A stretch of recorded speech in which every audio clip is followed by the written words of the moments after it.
Halo, salam jumpa dengan Kak Lucy lagi.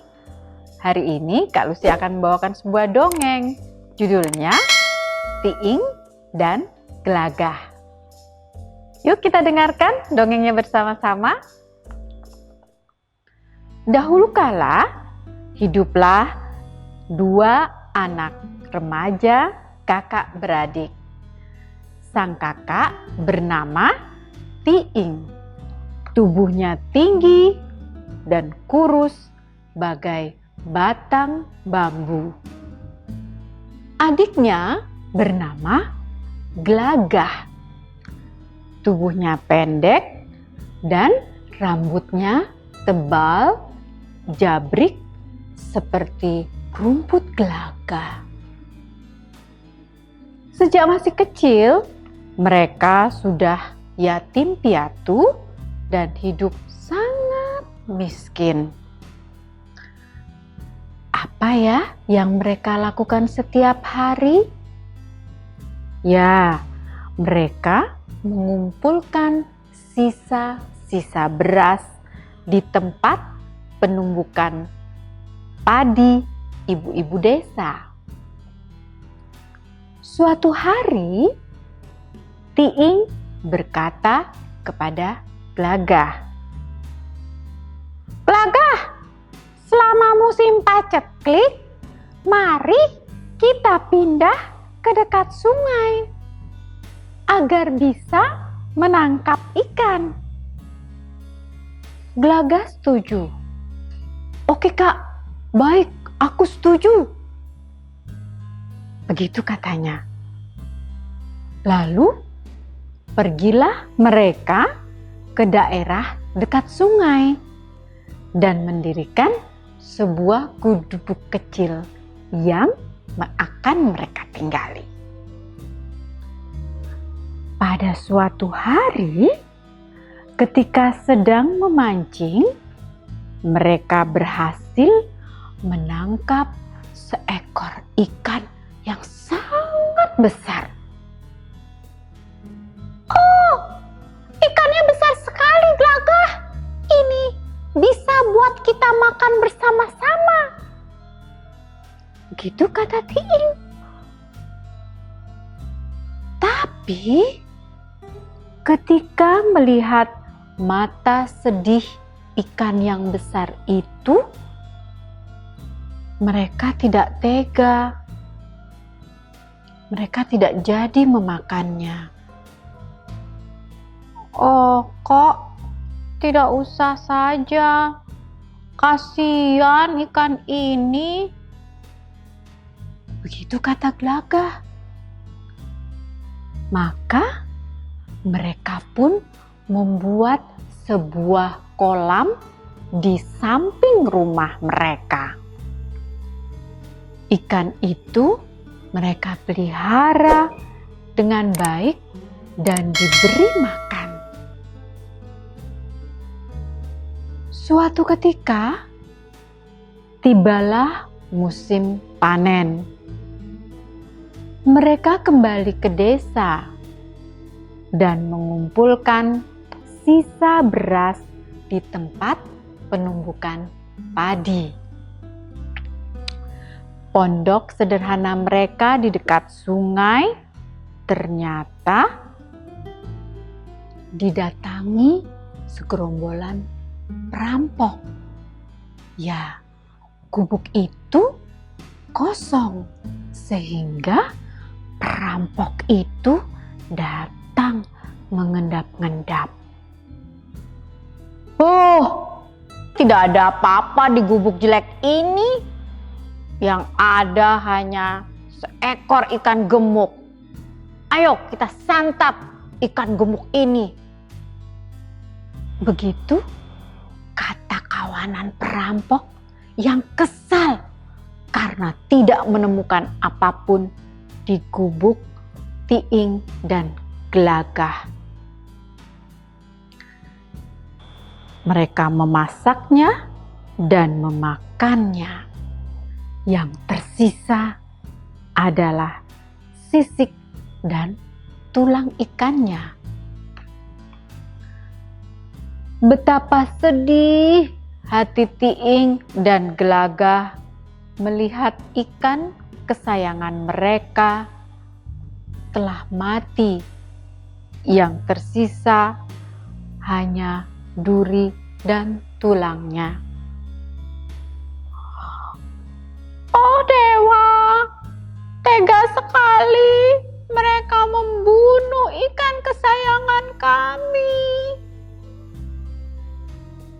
Begitu kata Tiing sambil terus menangis. Akan kita apakan ikan ini, Kak? Kata Gelagah. Keesokan harinya, Tiing mengajak Gelagah untuk pindah rumah. Kemanapun engkau pergi, aku akan ikut, ujar Gelagah. Maka berangkatlah mereka meninggalkan gubuk di tepi sungai itu dengan membawa tulang dan sisik ikan kesayangan mereka. Di tengah jalan, mereka menemukan sebuah padang rumput yang indah sekali. Mereka kemudian berhenti di sana dan mendirikan sebuah pondok di tepi padang rumput yang indah itu. Sisik dan tulang ikan kesayangan mereka tanam di halaman rumah baru mereka.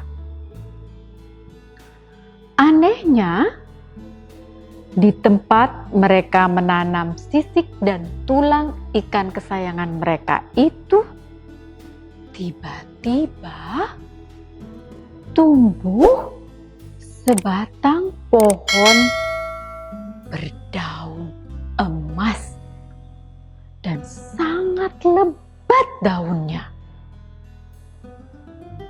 Dengan menjual daun-daun emas itu, kedua kakak beradik itu hidup berkecukupan. Pada suatu hari, lewatlah seorang raja dan para pengawalnya. Oh, kok ada pohon yang luar biasa itu?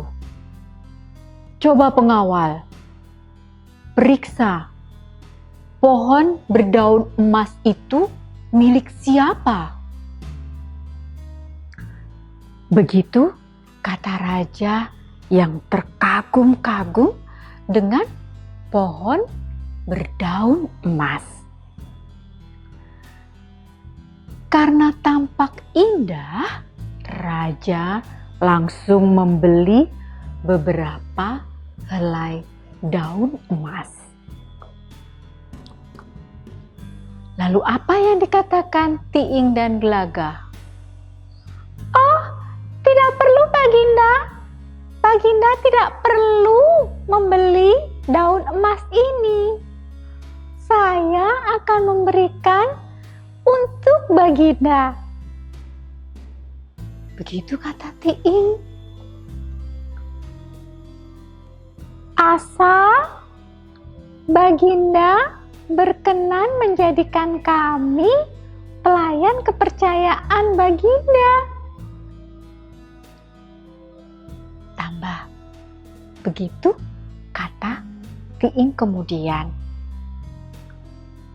Apakah kamu ingin menjadi pelayanku? Iya Baginda, kami bersedia jadi pelayan, ujar Gelagah. Betapa gembiranya raja akan ketulusan hati kedua kakak beradik itu.